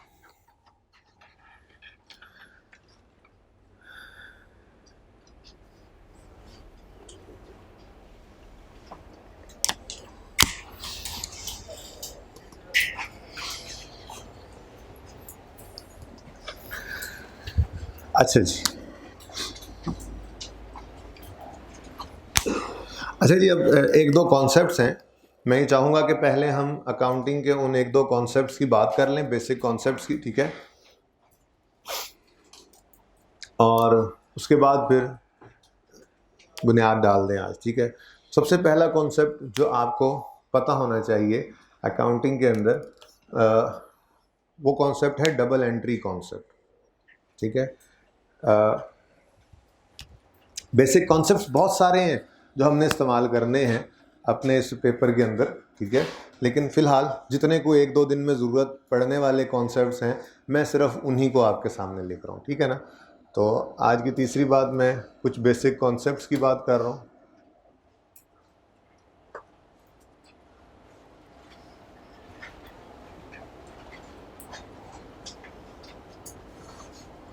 Double, क्या बोला मैंने? और क्या बोला? Double entry concept. इसको ना कहीं कोई एक आधी फिल इन ब्लैंक या कोई एमसीक्यू ऐसा आ जाए, इसको डुअलिटी कॉन्सेप्ट भी कहते हैं। क्या कहते हैं जी? Duality concept, double entry concept या डुअलिटी कॉन्सेप्ट। और कोई परेशान नहीं होना, आज की क्लास में तो बिल्कुल भी चीज़ें समझना है तो परेशान नहीं होना, लेकिन पहली बार चीज़ों का नाम आ रहे होंगे सामने, क्या मसला है, बस 2-4 दिन सब्र कर दो, इंशाल्लाह सोते से उठोगे तब भी ये चीज़ें पता होंगी, ठीक है, इंशाल्लाह ने चाहा। ख्वाब से भी कोई उठाएगा तो गहरे ख्वाब से। अच्छा, डुअलिटी कॉन्सेप्ट कोई मुश्किल बात नहीं है भाई। देखो, हमने अकाउंटिंग में ट्रांजैक्शंस को रिकॉर्ड करना है। क्या करना है जी? ट्रांजैक्शन का मतलब क्या होता है? हाँ, लेन देन। किसी ने बोला, बिल्कुल सही बोला, लेन देन। ट्रांजैक्शन में मिसाल के तौर पर मैंने आपको भी कहा था कि एग्रीमेंट हमने किया, एक बॉल पॉइंट लिया, तो हमारा लेने वाला मामला क्या था? हमने बॉल पॉइंट खरीदा, लेकिन साथ ही साथ पैसे पे भी तो किए थे। जिस दुकानदार से खरीदे उसने पेन बॉल पॉइंट हमें दिया था और पैसे रिसीव किए थे। तो भाई अकाउंटिंग के अंदर जाग के किधर सोए हुए किधर खोए हुए साथ ही हो ना मेरे। कितनी उंगलियां हैं? ये 4 उंगलियां हैं, 5वां अंगूठा है। कितनी बार समझाऊं? अच्छा जी। अच्छा ये आमिर भाई, एक ना इधर हो सके तो इधर भी कोई शीट लगवा दें। वो बटन बीच में आ रहे हैं, एक भाई के सीने पे बटन लगे हुए हैं, ये वो वाले बटन नहीं है, ये स्विच बटन है। अच्छा ओके, कहाँ थे हम? हाँ मैं ये कह रहा था कि हमने अकाउंटिंग में ट्रांजैक्शंस को रिकॉर्ड करना है, ठीक है। और ट्रांजैक्शन में हमेशा 2 इम्पैक्ट्स होंगे। लेन देन, ट्रांजैक्शन किसे कहते हैं? लेन देन को। तो लेन देन, जो ट्रांजैक्शन भी हम पढ़ेंगे, कल से इंशाल्लाह करेंगे ये काम, ठीक है, उसमें हमेशा 2 इम्पैक्ट्स आया करेंगे। पहली बात तो ये, ठीक है। इस डबल एंट्री कॉन्सेप्ट को हम इंशाल्लाह सीखेंगे। अगले हफ्ता 10 दिन हमने इसी पर ही पहुंचना है। हम डबल एंट्रीज करना सीख रहे होंगे, लेकिन वो बुनियादी तौर पर चीज़ें कैसे स्टेप बाय स्टेप चलती हैं, आपने बस वो एंड रिजल्ट को नहीं सोचना। आप हर स्टेप के ऊपर जो आप कर रहा होगा, आपने वो खामोशी से साथ साथ करते जाना है। इंशाल्लाह वक्त के साथ साथ वो चीज़ें आपके काबू में आती चली जाएंगी, ठीक है। दूसरा जो सबसे अहम कॉन्सेप्ट है वो है सेपरेट एंटिटी कॉन्सेप्ट। भाई आप लोगों ने कहीं ना कहीं लॉ तो पढ़ा ही होगा। ये मैं ये नहीं कह रहा, अच्छा मैं कभी ऐसा कहूँ ना फलां चीज़ पढ़ी हुई होगी तो इन्होंने ना पढ़ी हो परेशान ना हुआ करें, उनके लिए बात हो रही होती है। अगर सब नहीं पढ़ा हो तो मैं ये बात ही ना करूँ, ठीक है। वैसे बी लॉ कितने बच्चों ने पढ़ा हुआ? बी लॉ माशाल्लाह तकरीबन सब ने, कोई मसला नहीं है। जो ये कॉन्सेप्ट है, ये जब मौका आएगा तो मैं आपको समझा फिर भी दूंगा, लेकिन आपको इतना तो पता होगा कि सोल प्रोपराइटर जो होता है उसके अंदर बिजनेस लॉ की नज़र में बिजनेस और ओनर एक ही चीज़ है। जो ओनर की बिजनेस की लायबिलिटी है वो ओनर की ही लायबिलिटी होती है। ऐसे ही पार्टनरशिप के अंदर भी है, ठीक है। ऑर्गेनाइजेशन की टाइप्स जो है मैं लीगल पॉइंट ऑफ व्यू से बता रहा हूँ। पार्टनरशिप हो या सोल प्रोपराइटर हो, लायबिलिटी ओनर्स की जो होती है वो अनलिमिटेड होती है, ठीक है। वो यही समझा जाता है कि ये दोनों एक ही हैं, बिजनेस ओनर एक ही है, पार्टनरशिप बिजनेस ओनर एक ही है। बस कंपनी केस में लिमिटेड लायबिलिटी, कंपनी केस के अंदर लायबिलिटी जो है वो लिमिटेड होती है अप टू द शेयर। बहरहाल ये मकसद नहीं है सब कहने का, मकसद यहाँ पर आपको लाना था वो है लीगल स्टेटस, वो है लॉ की बात। अकाउंटिंग के अंदर चाहे सोल प्रोपराइटर है, चाहे पार्टनरशिप है, चाहे कंपनी है, हमने इन दोनों को अलग अलग समझना है। ओनर अलग, बिजनेस अलग, ओनर अलग, बिजनेस अलग, ठीक है ना। हम अकाउंटिंग के अंदर बिजनेस को एक आर्टिफिशियल पर्सन समझते हैं अलग, ठीक है, और ओनर एक असल रियल पर्सन है अलग, ठीक है। तो जब भी कभी अकाउंटिंग की बात हो तो आपने फिर वो ये, क्योंकि काफ़ी बच्चों ने ना ये लॉ का पर्चा दे के आए हैं, कुछ इस तरह से मामला सुनने में आ रहा होता है जैसे, ठीक है ना। तो इस वजह से मैंने ये बात क्लियर करना स्टार्ट में ही मुनासिब समझी कि आप लोगों ने कंफ्यूज नहीं करना, ठीक है ना। सोल प्रोपराइटर या पार्टनरशिप के हिसाब में तो ओनर और बिजनेस एक ही चीज़ थे, भाई लॉ की नज़र में वो एक ही चीज़ है। अकाउंटिंग में बिजनेस और ओनर 2 अलग अलग पर्सन, ठीक है। चाहे अब वो सोल प्रोपराइटर है, चाहे वो पार्टनरशिप है, चाहे वो लिमिटेड कंपनी, ठीक है ना। इसलिए आप इस बहस से अब निकल आए, ठीक है। अब आपने वो लॉ वाली बात जहन से बता दिया है कि ये चीज़ है, फ़र्क है, इसलिए अब उसको भूल जाएं। अब अकाउंटिंग के लिए हमेशा आपने सेपरेट एंटिटी कॉन्सेप्ट को जहन के अंदर रखना है। सेपरेट एंटिटी कॉन्सेप्ट क्या है? बस ये 2 काफ़ी है, एक और जहन में आ रहा था लेकिन फिलहाल उसको रोक देते हैं। ये 2 कॉन्सेप्ट हो गए बेसिक कॉन्सेप्ट, ठीक है ना। उसके बाद ऐसी जो बेसिक कॉन्सेप्ट आएगा उसको पढ़ लिया करेंगे, साथ के साथ इकट्ठे होते जाएंगे। तो सेपरेट एंटिटी कॉन्सेप्ट क्या है? इसको बिजनेस एंटिटी कॉन्सेप्ट भी कहते हैं। ये मैंने लिखा हुआ है ना, आपने नोट ऐसे किया होगा, ठीक है ना। सेपरेट एंटिटी कॉन्सेप्ट का स्लैश डाल के आप लोगों ने खुद ऐसी बात ना एक्स्ट्रा बात खुद लिख लिया करें, बिजनेस एंटिटी कॉन्सेप्ट। अच्छा रहने दो, काफ़ी है। सेपरेट एंटिटी कॉन्सेप्ट क्या है? क्या है separate entity concept? Owner is अलग फ्रॉम बिजनेस, बिजनेस इज अलग from owner, they both are अलग अलग। क्लियर? याद रहेगी ये बात? चलो अच्छा जी, अब बुनियाद डालते हैं। ये तो हमारा यूज होता रहेगा ना, सेपरेट एंटिटी कॉन्सेप्ट ये यूज होता रहेगा। जैसे मैं अभी आपको अकाउंटिंग हेड्स पढ़ाने की तरफ जा रहा हूँ, ठीक है। सबसे पहला हेड आपको मैं पढ़ाऊंगा कैपिटल, आप लोगों ने सुन रखा होगा कैपिटल क्या है? ओनर ने जो पैसा इन्वेस्ट किया बिजनेस में। भाई इसको आगे बिठाओ, आगे आ जाओ बच्चे, हाँ आगे आ जाओ, ये साथ हो जाओ भाई। अच्छा क्या बात कर रहा था मैं? हाँ, कैपिटल क्या है? इन्वेस्ट, ओनर ने जो बिजनेस में इन्वेस्टमेंट की, ठीक है। अब अगर हम वही लॉ वाली बात पकड़ के बैठे रहे तो फिर तो हमने कर लिया अकाउंटिंग। वो तो कहता है क्या मतलब ओनर ने बिजनेस में, यार एक ही है। नहीं, हमारी अकाउंटिंग के अंदर दोनों अलग अलग हैं। इसलिए ओनर जब बिजनेस में कुछ लाएगा या बिजनेस से कुछ लेके जाएगा, वो ट्रांजैक्शन है, लेन देन। ओनर और बिजनेस का भी आपस में क्या है? लेन देन, ट्रांजैक्शन है, उसको भी रिकॉर्ड करेंगे। तो ये बिजनेस एंटिटी कॉन्सेप्ट जो है ये अब हमारे साथ साथ ही चलेगा हर ट्रांजैक्शन के अंदर। ट्रांजैक्शंस इंशाल्लाह कल से आएंगे। आज मैं कोशिश करता हूं, क्या टाइम हो गया? आज मैं कोशिश करता हूं कि हेड्स ऑफ अकाउंटिंग आपको किसी न किसी दर्जे में समझा दूं। सारे नाम ही समझ आए तो कल इंशाल्लाह आ जाएंगे और कल हम ट्रांजैक्शंस की तरफ मूव कर जाएंगे, ठीक है। बात अब करते हैं डबल एंट्री कॉन्सेप्ट की। लेकिन डबल एंट्री कॉन्सेप्ट की तरफ जाने से पहले हमें एक बुनियाद जो है वो बनानी ज़रूरी है, और वो बुनियाद है हेड्स ऑफ अकाउंटिंग, ठीक है। अकाउंटिंग हेड्स भी इन्हें कहा जाता है। पूरी अकाउंटिंग जो है वो 5 हेड्स के इर्द गिर्द घूमेगी। अकाउंटिंग के अंदर ये 5 ही हेड्स हैं। पूरी अकाउंटिंग जो है वो इन 5 हेड्स के आसपास घूमेगी, ठीक है। पहले इनको समझ लेंगे। जब इन 5 हेड्स को हम समझ लेंगे, हमारे जहन में ये बैठ जाएंगे। ज़िंदगी में ऐसी चीज़ों, ऐसे नाम हमने सुने नहीं होते नॉर्मली, ठीक है। ये पहले जहन में बिठा लेंगे तो फिर उन 5 हेड्स को हर ट्रांजैक्शन में देखकर उनकी डबल एंट्री की बुनियाद की तरफ हम चल रहे होंगे, ठीक है ना। तो सबसे पहली चीज़ अब आज हम क्या करने जा रहे हैं जी?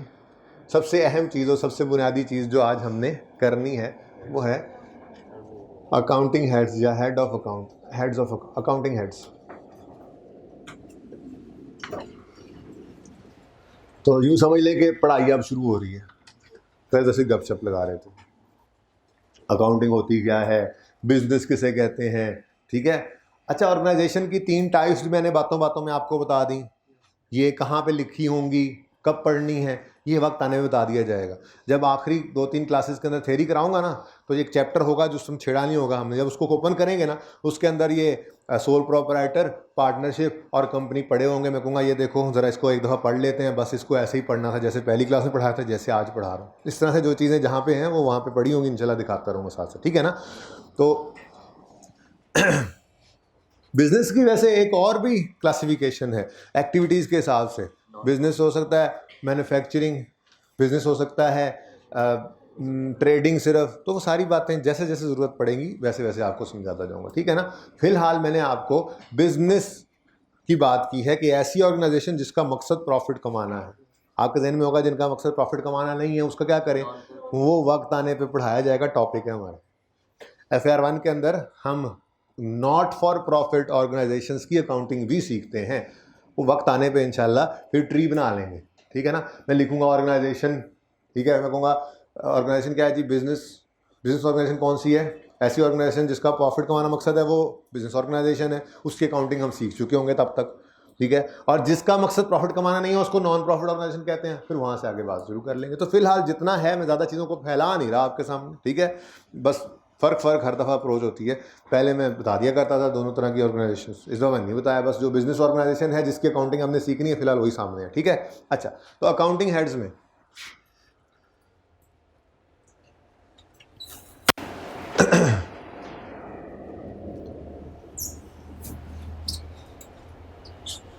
सबसे पहली बात मैंने आपसे चले कर दी है चूंकि, तो पहला नंबर कैपिटल का ही लगा देते हैं। सबसे पहली चीज़ क्या है जी? कैपिटल, जिसको उर्दू में सरमाया भी कहते हैं।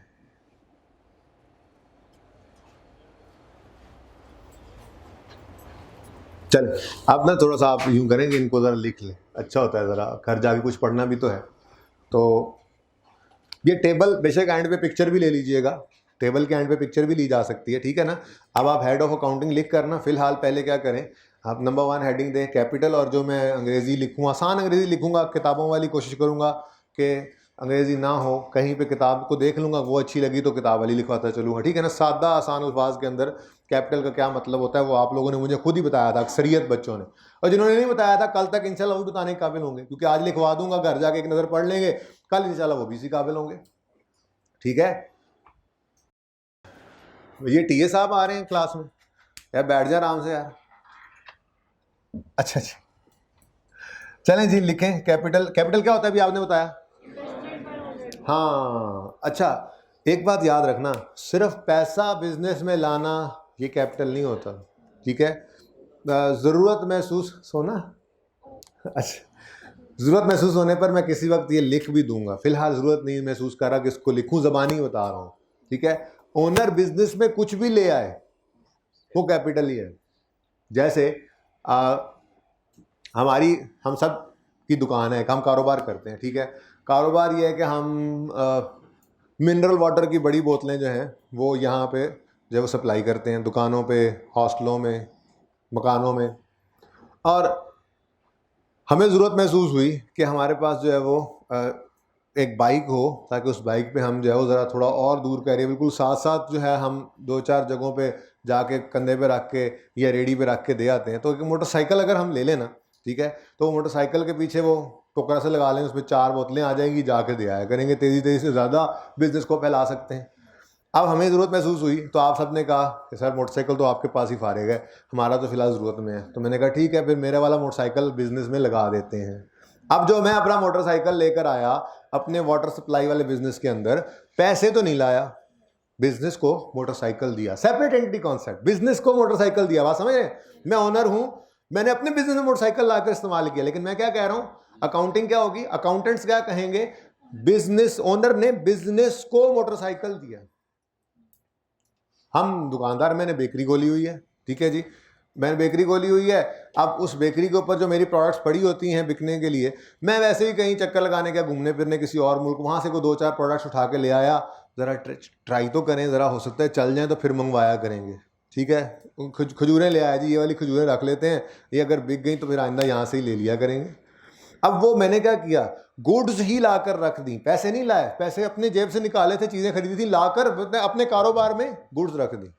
तो ये ज़हन में रखना, ओनर से कुछ भी आए बिजनेस में तो वो क्या है, कैपिटल। तो लिखें जरा,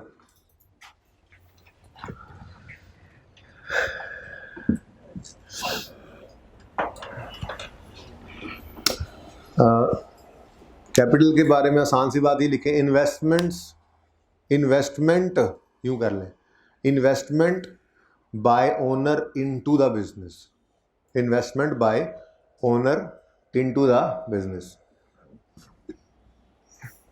मैंने इन्वेस्टमेंट का लफ्ज़ इस्तेमाल कर दिया, आसान करता बहुत ज़्यादा आसान करता, बाद में फिर ये बात बतानी पड़ती, आसान करता मैं लिखता amounts invested bye owner into business, owner ने बिजनेस में पैसा लगाया।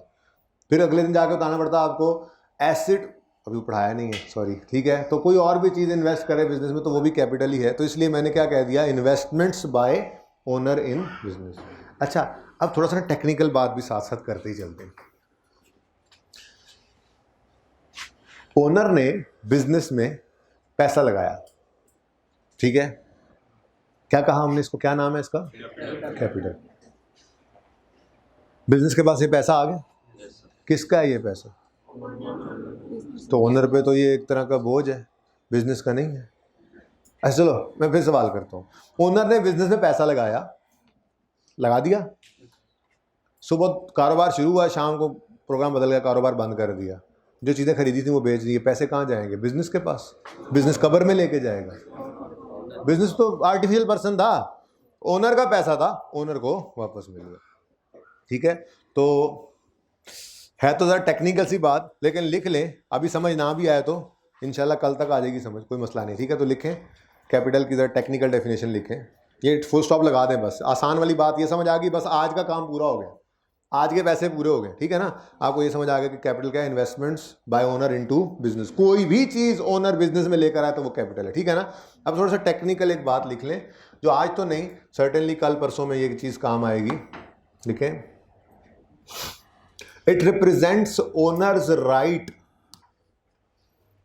Over assets of business, it represents owners right over assets of business. ये बात समझ आती है? अब एसेट्स क्या होते हैं इंशाल्लाह थोड़ी देर में पता लग जाता है, लेकिन ये डेफिनेशन बस सिर्फ लिख लें। ये मैंने ना फिर कल के लेक्चर में किसी वक्त जाके आप रेफर करनी है, फिलहाल नहीं, ठीक है। लिखवा इसलिए दिया कि जगह नहीं छोड़ते, फिर आप गंद डाल रहे होते हैं, ठीक है ना। तो आज की बात सिर्फ इतनी सी थी, क्या कोई भी चीज़ ओनर जो बिजनेस में लाए वो कैपिटल है, ठीक है ना, क्योंकि ओनर और बिजनेस अलग अलग हैं, सेपरेट एंटिटी कॉन्सेप्ट है, ठीक है ना।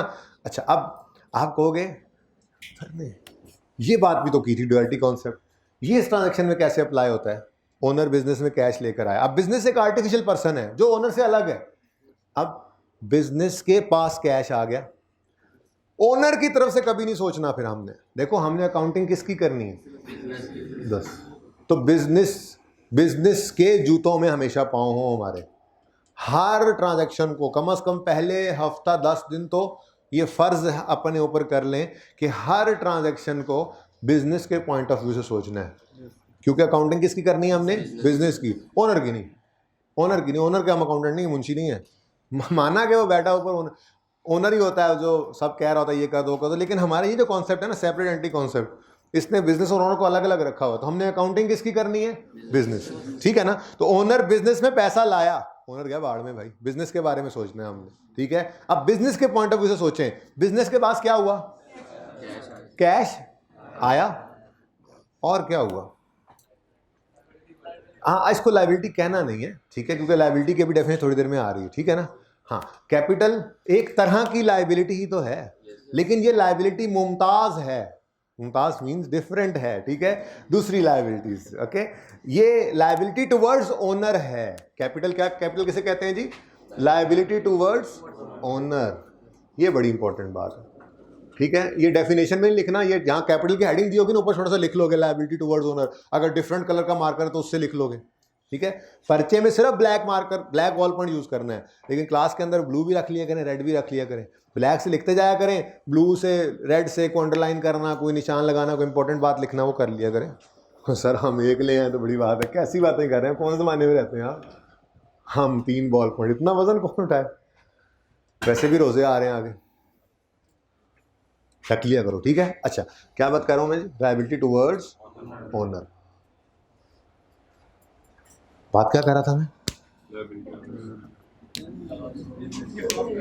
हाँ, तो बिजनेस के पास कैश आया, लेकिन एट द सेम मोमेंट, अब बिजनेस एक आर्टिफिशियल पर्सन है ना, हम बिजनेस के मुंशी हैं, अकाउंटेंट, ठीक है। हम बिजनेस के पॉइंट ऑफ व्यू सोच रहे हैं कि बिजनेस के पास कैश आ गया, लेकिन ये कैश जैसे ही बिजनेस के पास आया, बिजनेस उसको इस्तेमाल ही करना है। बिजनेस इस्तेमाल होने के लिए पैसा इन्वेस्टमेंट ओनर ने किया ना, वो इस्तेमाल होगा, बिजनेस बढ़ेगा। लेकिन बिजनेस जो एक आर्टिफिशियल पर्सन है, वो खुद के ऊपर क्या महसूस करेगा? एक बोझ महसूस करेगा कि अगर आज ही सब कुछ ठप हो जाए, बंद हो जाए, तो ये पैसा किसका है? ओनर का, ओनर को वापस जाना है, ठीक है ना। तो इसलिए ये लायबिलिटी टुवर्ड्स ओनर, ठीक हो गया। तो कैपिटल क्या है? Liability towards owner. लेकिन आसान अंग्रेजी क्या थी? इन्वेस्टमेंट बाय ओनर इनटू, ये साथ साथ आज याद करके जाना है, ठीक है ना। आज पहला दिन है, थोड़ा काम घर पे करना है, ठीक है ना। आधे घंटे में 15 मिनट में रिवीजन हो जाता है, ठीक है। वैसे टाइम खत्म होने वाला हो गया यार, घड़ी भी लगवा दें एक, हैं? 6 मिनट तो बहुत कम है यार, चलो कोई बात नहीं, खैर कल तो सिर्फ पढ़ाई पढ़ाई है ना, आते साथ ही हैं कैसे टॉन करूँगा प्ले, चलो। अच्छा, तो कैपिटल समझ आ गया। दूसरा हेड है liability.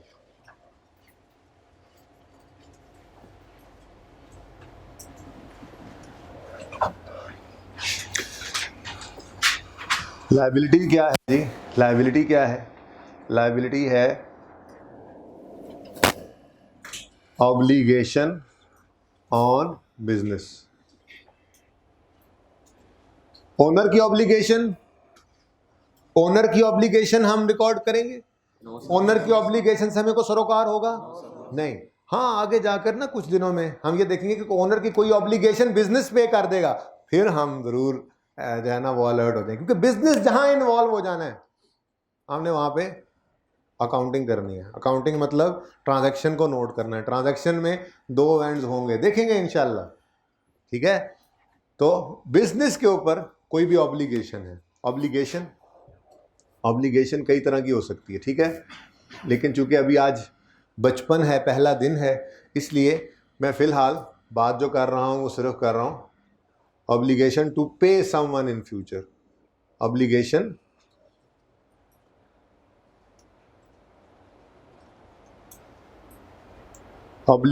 To pay in future. ये नजर आ रहा है हाइब्रिड वालों, ये सही नजर आ रहा है? जरा लिखते हो मुझे थोड़ी सी, ये मिटा के दोबारा लिखूं, ऐसे कर दो, ऐसे सही नजर आ रहा है? Very good. चले, बहरहाल मैं बोल भी रहा हूँ ना, जिसको नजर नहीं आ रहा वो सुन ले। हैं ऑब्लिगेशन, मैं मिटा के थोड़ी दोबारा लिख रहा हूँ, obligation to pay in future. अच्छा, अब थोड़े अरसे बाद ना यहाँ पर एक और चीज़ भी आएगी, ठीक है? वो और चीज़ की जगह खाली छोड़ दें, ठीक है? वो होता है जी ऑब्लिगेशन टू प्रोवाइड गुड्स और सर्विसेज इन फ्यूचर। लेकिन मैं अभी उसकी बात नहीं कर रहा, उलझ जाओगे, पहला दिन है, मत लिखो बस जगह खाली छोड़ो। मैंने बोला जगह खाली छोड़ो, वक्त आने पे लिखवा दूंगा, यहीं पर लिख लेना, जहां बोलूंगा यहां आगे लिख लेना, कोई मसला नहीं है, जगह इसलिए खाली छुड़वा दी। वैसे मिसाल दे देता हूँ, आप भाई साहब जो हैं, आप अकबरी मंडी के अंदर क्या चीज़ आजकल शॉर्ट चल रही है? पेट्रोल। अकबरी मंडी से केड़ा पेट्रोल लेगा? आटा, आटे के व्यापारी हैं आप, ठीक है? मेरे पास आटा नहीं था, ठीक है? मैं एक दुकानदार हूँ छोटा, मैं आपके पास गया, मैंने कहा भाई 2 बोरियां आटे की चाहिए, ठीक है? आपने कहा अभी नहीं है, आने वाला है माल। मैंने कहा अच्छा, ये पकड़ो 2 बोरियों के पैसे, ये अपने पास रख लो। अब ये बिजनेस है, ठीक है ना? मैं तो वैसे ही गैस हूँ, ठीक है ना? अच्छा, अब जैसे ही इसने मेरे से पैसे रिसीव किए, ये बिजनेसमैन, बड़ा बिजनेसमैन जो है, ये इसके पास क्या आ गया? कैश आ गया। कैपिटल में कौन मुझे देनी है? कैपिटल वाले। मैं ओनर हूं जो इसको मैं कैश दे रहा हूं, तो वो मेरी इन्वेस्टमेंट है? नहीं, इसके पास जो कैश आया वो मैंने, कस्टमर ने इसको दिया, मैं इसका कस्टमर हूं, ठीक है ना? आपको समझ नहीं आ रही असल में, मैं यूं समझाता हूं। मैं अकबरी मंडी में बैठा हूं, ये मेरे पास आया, अब ठीक है, ठीक है? तो भाई साहब ने आके मुझे 2 बोरियों के पैसे दिए, ठीक है? अब मेरी दुकान के ऊपर क्या ये ओनर है? कैपिटल मत कहो ना, ठीक है? अच्छा, अब जैसे ही मैंने इससे पैसे लिए तो कैश तो आ गया, लेकिन साथ ही एक बोझ महसूस हुआ। क्या? फ्यूचर में जब आटे की बोरियां मेरे पास पहुंचेंगी तो ये 2 इसकी अमानत होंगी, इसको देनी है, बोझ महसूस कर रहा हूँ, ठीक है ना? तो वो liability to provide goods in future होता है। खबरदार किसी ने लिखा तो वक्त आने पे लिखना, ठीक है? अभी छोड़ दो, अभी सादा बात। लायबिलिटी क्या है? Obligation on business. क्या obligation? Obligation to pay in future, ठीक हो गया? अच्छा, अब ये लायबिलिटी जो होती है, ये डस्टर नहीं है यहाँ पे, पड़ा नीचे है डस्टर। मैं पूरी बात सुनी नहीं आपने, मैं ये कह रहा था डस्टर नहीं है मतलब। अच्छा जी, अब लायबिलिटी जो है वो 2 तरह की हो सकती हैं। अगर ऑब्लिगेशन, लायबिलिटी है ऑब्लिगेशन, ठीक है ना? Obligation to pay in future, लिख ही देता हूँ क्योंकि तस्वीर भी खींचनी थी ना आपने। Obligation to pay in future, तो ये 2 तरह की हो सकती है ऑब्लिगेशन, लायबिलिटी 2 तरह की हो सकती है। अगर तो आपने लायबिलिटी जो है वो अगले 1 साल के अंदर, आज खड़े होकर देखें, अगले 1 साल के अंदर अंदर पे करनी है, तो इसको कहा जाता है करंट लायबिलिटी। क्या कहा जाता है जी? अकाउंटिंग के अंदर फोरसीएबल फ्यूचर एक लफ्ज इस्तेमाल होता है। फोरसीएबल फ्यूचर कहते हैं आज खड़े होकर अगले 12 महीनों को। आज खड़े होकर अगले 12 महीनों को क्या कहा जाता है जी? फोरसीएबल फ्यूचर, ठीक है? तो जो लायबिलिटी आपके ऊपर है, जिसको आपने, अभी आसान रखते हैं, पे करके उतारना है, और वो पे आपने करना है अगले 12 महीनों के अंदर अंदर, तो ऐसी लायबिलिटी को कहा जाता है करंट लायबिलिटी, ठीक है जी? तो अगर मैं यूं लिख देता हूं, अगर लायबिलिटी की लाइफ जो है वो लेस देन 1 ईयर है, ये क्या होता है जी? ये लेस देन समझ आ रहा है ना? ये लेस देन होता समझ आ रहा है? ठीक है, 1 ईयर। अच्छा यार, नहीं 1 ईयर ही लिखूंगा मैं, ज़्यादा आसान है। अगर लाइफ 1 साल से कम हो तो इसे हम कहते हैं जी, ये करंट लायबिलिटी। और अगर आपके ऊपर जो ऑब्लिगेशन है उसको आपने पे करना है और वो पेमेंट फोरसीएबल फ्यूचर में नहीं होने जा रही है, बल्कि अगले 12 महीने के बाद जाकर होनी है, तो ऐसी लाइबिलिटी को जिसकी लाइफ मैं लिख देता हूँ आसानी के लिए, ये आसानी के लिए लिख रहा हूँ, वरना तो आपको पता ही है मुश्किल बात मैंने कर ही दी कि आपने लाइबिलिटी को पे करना है 12 महीने के बाद पे करना है अगर, तो इसको लाइफ कह रहा हूँ, ठीक है ना। तो अगर लाइफ 1 साल से ज़्यादा है तो इसको कहा जाता है जी non current liability.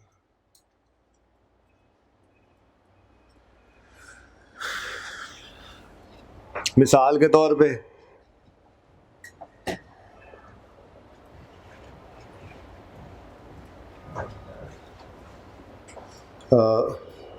Bank loan for 5 years, हमने बैंक से लोन लिया है 5 साल के लिए, तो हमने ये लायबिलिटी बैंक जैसे ही पैसे आए इस्तेमाल तो करने हैं, लेकिन जैसे ही पैसे रिसीव करेंगे खुद पे बोझ महसूस करेंगे या नहीं करेंगे? नहीं समझ आ रही? बस कर दूं पढ़ाना, समझ आ रही है? हमने बैंक से लोन लिया, उधार पे पैसे लिए, तो क्या हम मतलब हम का मतलब क्या हुआ करेगा? बिजनेस, ये याद रखना, ठीक है ना। तो हमने जो बैंक से लोन लिया, बिजनेस जो बैंक से लोन लिया, पैसे लिए, तो जैसे ये पैसे आए क्या बिजनेस खुद पे बोझ महसूस करेगा या खुशियां मनाएगा? भाई कल को ये वापस भी करने हैं, लेकिन ये वापसी कब होनी है? 5 साल के बाद, क्योंकि 5 साल के लिए लोन मिला है, तो इसलिए हम इस बोझ को कहेंगे ये नॉन करंट बोझ है, ठीक है। और अगर बैंक से लोन लिया लेट्स से 6 months, 6 महीनों के लिए बैंक से उधार लिया, तो है तो ये भी बोझ, लायबिलिटी है, लेकिन इस लायबिलिटी को हमने अगले 12 महीने के अंदर अंदर पे करना है, तो फिर हम इसको क्या कहेंगे? ये करंट लायबिलिटी, ठीक है। अच्छा, एक और चीज़ भी होती है, उसको कहते हैं जी क्रेडिटर। क्या कहते हैं जी? क्रेडिटर्स क्या होते हैं? तो सोच के बताना। जिसने हमें उधार पे चीज दी हो, जिसने बिजनेस के पॉइंट ऑफ व्यू से सोचें, बिजनेस के पॉइंट ऑफ व्यू से सोचें, हमने पैसे नहीं लिए, हमने किसी से चीज ले ली उधार पे। भाई ये पेन मुझे दो, टकन लगा के दो, बेचना है मैंने। ये पेन मुझे दो, ये मैं बेचूंगा, फिलहाल मेरे पास पैसे नहीं है, आपको बाद में दे दूंगा, इजाजत है? अब ये पेन मेरा हो गया, मैंने खरीद लिया, इससे खरीद लिया, ये पेन मेरे पास है, पेन आ गया मेरे पास। इस पेन की वजह से खुद को मैं लायबल फील करूं या एंटाइटल्ड? बोझ महसूस करूं या खुशियां मनाऊं? बोझ किस चीज का? ये जो पेन मैंने आज इससे बगैर पैसे दिए लिया है, कल को मुझे इस पेन के अगेंस्ट पैसे देने पड़ेंगे, ठीक है। तो क्रेडिटर क्या है? क्रेडिटर क्या है? वो बंदा जिससे हमने उधार पे चीजें खरीदी हों, गुड्स आगे बेचने के लिए, ये बड़ा जरूरी है, आगे बेचने के लिए गुड्स खरीदी हों, लेकिन खरीदी किस पे हो? उधार पे, तो बोझ महसूस होगा ना। तो क्रेडिटर की डेफिनेशन लिखो। क्रेडिटर क्या होता है जी? Creditor is a person from whom goods are purchased on credit. Creditor is a person from whom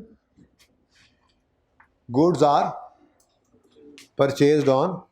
यार क्या यार, टाइम भी पूरा नहीं हुआ, शक्लें दिखाने लग जाते हो, पता भी आता सिरा नाल जानिया ने जी। कहाँ थे हम? हाँ, क्रेडिटर इज अ पर्सन, ये देखो क्या नाम है तुम्हारा? सादुल्ला। अस्सलाम वालेकुम Sadullah. Sadullah is my creditor. Creditor is a person to whom goods are sold. मैंने चीज बेची है? नहीं, खरीदी है चीज, और खरीदी है पैसे दिए बगैर, उधार में। इसने मेरे ऊपर एतमाद करते हुए मुझे उधार पे ये पेन दे दिया, अब मुझ पे एक बोझ है कि मैंने इसके पैसे देने हैं, ठीक है। तो creditor is a person from whom goods are purchased on credit, ठीक है, सही है। चलो, और ये कोई एग्जॉस्टिव लिस्ट नहीं है लायबिलिटी। जैसे मैंने थोड़ी देर पहले अभी कहा आपको कि इसने मुझे, सादुल्ला ने मुझे जब पैसे दिए थे, ठीक है, सादुल्ला ने आपको, और तुम्हारा क्या नाम है? उस्मान ने मुझे पैसे दिए थे बोरियों के लिए, तो मैं खुद को लायबल फील कर रहा था ना। अब ये क्रेडिटर नहीं होगा, इसका नाम क्या होगा? ये जब कोई ट्रांजैक्शन आएगी तब बताऊंगा। वैसे एडवांस फ्रॉम कस्टमर भी कहते हैं, बड़ा छोड़ो। तो ये कोई एग्जॉस्टिव लिस्ट नहीं है, यहाँ पे चीज़ें आती जाएंगी जैसे जैसे ज़रूरत पड़ेगी। ये तो सिर्फ बस अभी बेस बना रहे हो, ठीक है। अच्छा, एक छोटी सी चीज़ इधर साथ ही करते चलें। बॉल पॉइंट और कलर का नहीं है भाई, बॉल पॉइंट ना ब्लू और रेड भी रखवा दें काइंडली अगली क्लास में। कैपिटल क्या है? बिजनेस में ओनर कुछ भी लेकर आए। इसी के साथ ही एक कॉन्सेप्ट है ड्राइंग्स का, वो भी साथ ही कर लें। कैपिटल क्या है? बिजनेस में ओनर कुछ भी लेकर आए। तो ड्राइंग्स क्या है? बिजनेस से ओनर कुछ भी ले जाए। अब चूंकि सेपरेट एंटिटी कॉन्सेप्ट है, इसलिए ओनर बिजनेस में कुछ लाएगा या ले जाएगा। ये सेपरेट एंटिटी कॉन्सेप्ट की बंदूक पकड़ के बैठा होगा अकाउंटेंट, ये ओनर ये बिजनेस, ये ओनर ये बिजनेस, दरमियान में अकाउंटेंट, हाथ में तलवार, सेपरेट एंटिटी कॉन्सेप्ट की। जो भी ओनर से बिजनेस की तरफ जाएगा वो कहेगा वो कैपिटल, चाहे वो गुड्स हैं, चाहे वो फिक्स्ड एसेट है। फिक्स्ड एसेट क्या होता है तो कल बता दूंगा, आप क्लास खत्म हो गई है माजरत, ठीक है। चाहे वो कैश है, कुछ भी ओनर से बिजनेस की तरफ गया वो क्या है? कैपिटल। और जाहिर है ओनर ने बिजनेस किया है तो घर का खर्चा वहीं से चलाना है ना उसने, हैं कि बिजनेस से पैसे निकाल ही सकता नहीं जी, नहीं, वो सेपरेट कॉन्सेप्ट है। आपने ओनर बिजनेस को पैसे दे दिए, आप कभी भी नहीं निकाल सकते हैं, ऐसा होता है नहीं भाई। उसको अपनी जरूरत के लिए जो पैसे भी चाहिए होंगे निकालेगा। उसको मैंने अगर बेकरी बनाई है तो सुबह का नाश्ता, मैं गोरमे की बेकरी मैंने बनाई है, सुबह का नाश्ता घर भेजने के लिए मैं केक सैंडविच से खरीद के नहीं बेचूंगा कि नहीं जी नहीं, मुझे अपनी दुकान से तो खरीदने की इजाजत ही नहीं है। क्या ऐसा है? नहीं। तो मैं कैश भी दराज से निकाल सकता हूँ जरूरत पड़ने पर अपनी दुकान के। मैं अपनी दुकान से चीज़ें भी उठाकर घर ले जा सकता हूँ। मैं अपनी दुकान से कोई इस तरह का एसेट भी लेकर जा सकता हूँ, एसी लगाया हुआ घर ले जाऊँ, ठीक है। तो ओनर बिजनेस में कुछ भी लाए, कैपिटल। ओनर बिजनेस से कुछ भी निकाल कर ले जाए तो वो क्या है? ड्राइंग्स। तो ड्राइंग्स के लिए लिखें, कोई नंबरिंग देने की जरूरत नहीं है, कैपिटल / ड्राइंग्स मैंने लिख दिया है। नंबर लगाना चाहे तो लगा लें, लेकिन ये कोई अलग हेड नहीं है, ये बस दोनों कॉन्ट्रा है ना, इसलिए मैंने इकट्ठा ही लिख दिया। असल में अकाउंटिंग हेड क्या है? ठीक है। ओनर बिजनेस में कुछ भी लाए वो क्या है? कैपिटल। और कुछ ले जाए वो क्या है? ड्राइंग्स। तो ड्राइंग्स का लिखना है तो लिख लें, ड्राइंग्स का होती हैं विदड्रॉल्स, विदड्रॉल्स, विदड्रॉवल्स, विदड्रॉल्स। मैंने चलो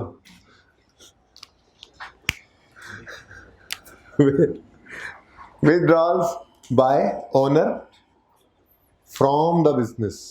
मैंने इसमें ये नहीं कहा अमाउंट्स विदड्रॉन, कैश ले जाए, गुड्स ले जाए, फिक्स एसेट ले जाए। फिक्स एसेट क्या होता है? एसेट क्या होता है तो कल बताना है, अभी पता ही नहीं है आपको, टेंशन नहीं लेनी आपने, ठीक है ना। हाँ, कुछ भी ले जाए बिजनेस से वो क्या है? ड्राइंग। इसलिए मैंने विदड्रॉल्स लिख दिया, कुछ भी बिजनेस से ओनर निकाल कर ले जाए। तो withdrawals by owner from the business is called drawing, ठीक है। अच्छा जी, 2 हेड्स हो गए। वैसे मैं लिख रहा हूं, अब करना क्या है कल इंशाल्लाह आते ही। एसेट क्या होता है, फिर इनकम क्या होती है, और एक्सपेंस क्या होता है। ये 3 हेड्स रह गए हैं। ये इंशाल्लाह पहले हाफ एन आवर के अंदर इंशाल्लाह ये पढ़ लेंगे, समझ लेंगे अल्लाह ने चाहा तो। उसके बाद फिर हम इसकी प्रैक्टिस स्टार्ट कर देंगे। उम्मीद है हम इन हेड्स को पढ़ने के बाद इस कॉन्सेप्ट की तरफ चलेंगे। हम ट्रांजैक्शंस पढ़ेंगे और उसमें एनालाइज करेंगे कि इन 5 में से कौन कौन से हेड्स इन्वॉल्व हो रहे हैं इंशाल्लाह, ठीक है। मैंने किताब बंद करने का बोला है आपको, जब तक मैं नहीं कहूँगा किताब इसने बंद की ना तो खैर नहीं है उसकी। हाइब्रिड वालों, ये दीवार के उस तरफ बैठे हो, खबरदार ये ना समझना कि दूर बैठे हो। ऑनलाइन वालों वाली मौजें नहीं तुम लोगों की। इनकम और लाया सॉरी एक्सपेंस, ये सब क्या है, ये तीनों क्या है इंशाल्लाह कल बताऊंगा, अभी नहीं समझ आनी चाहिए आपको। ये 2 की बात समझ नहीं आई, कोई क्वेश्चन है कैपिटल या ड्राइंग में, कोई क्वेश्चन है लायबिलिटी में तो मेरे से पूछें ताकि क्लास एंड कर लें फिर। जी बेटा। हाँ जी, ये क्वेश्चन अक्सर बच्चों की तरफ से आ जाता है जी, एग्जैक्ट 12 महीने हो तो क्या होगा, तो उसको करंट में ही रख लेना। वैसे कोई इतनी बड़ी बात है नहीं, ठीक है, लेकिन 1 साल से ज़्यादा जब चीज़ हो, ठीक है ना। मैं यहाँ पर इक्वल का निशान डाल नहीं रहा, ऐसे आप हो गई इसमें इक्वल है इसमें, ठीक है ना। आप अगर डालना चाहते हैं यहाँ पे इक्वल टू, लेस देन और इक्वल टू 1 ईयर कर लो, लेकिन फिर ये ना आप यहाँ पे भी गलती से डालो, इसलिए मैं ये लिख नहीं रहा यहाँ पे, ठीक है। आपको बता रहा हूँ पूरे 12 महीने भी होंगे तो क्या है? करंट लायबिलिटी है, ठीक है। 12 महीना 1 दिन हुआ तो नॉन करंट। बड़े होकर ना आगे टॉपिक्स आ रहे हैं, गवर्नमेंट ग्रांट का टॉपिक आएगा, बोरिंग कॉस्ट का टॉपिक आएगा, लोन्स आएंगे, गवर्नमेंट ग्रांट। ऐसा भी होगा कि लाइबिलिटी एक ही होगी, कुछ करंट कुछ नॉन करंट भी होगी, सीखेंगे उसको अलग अलग करना भी वक्त आने पर। बहरहाल और कोई question? Liability, capital, drawing. Liability एक तरह की लाइबिलिटी है, लेकिन ये दोनों मैंने कहा था मुमताज हैं। ये कैपिटल क्या है? लाइबिलिटी टुवर्ड्स ओनर है, ये लाइबिलिटी है टुवर्ड्स अदर्स। बैंक से पैसे लिए, भाई साहब सादुल्लाह से उधार पे चीजें ली, ये पैसे बैंक को वापस करने हैं, ये पैसे सादुल्लाह को हमने देने हैं, है लाइबिलिटी, पर ये टुवर्ड्स ओनर नहीं है, टुवर्ड्स अदर है। तो बस बिल्कुल लाइबिलिटी ही है। बिजनेस पे कैपिटल भी लाइबिलिटी है, बिजनेस पे लाइबिलिटी तो है ही लाइबिलिटी। और क्वेश्चन? और कोई सवाल? जी हाइब्रिड वालों को सवाल? भाई जल्दी से माइक दें, इनको सवाल है तो। क्यों? तो वो सवाल वाले भाई को इधर भेजो जरा जल्दी से। जल्दी आओ, जल्दी आओ, जल्दी आओ, जल्दी आओ, क्लास एंड करनी है, जल्दी आ जाओ। सवाल वाले भाई जल्दी से आ जाओ इधर, साथ ही तो हूं मैं यार। ये क्यों माइक का मसला है? नहीं होना चाहिए था।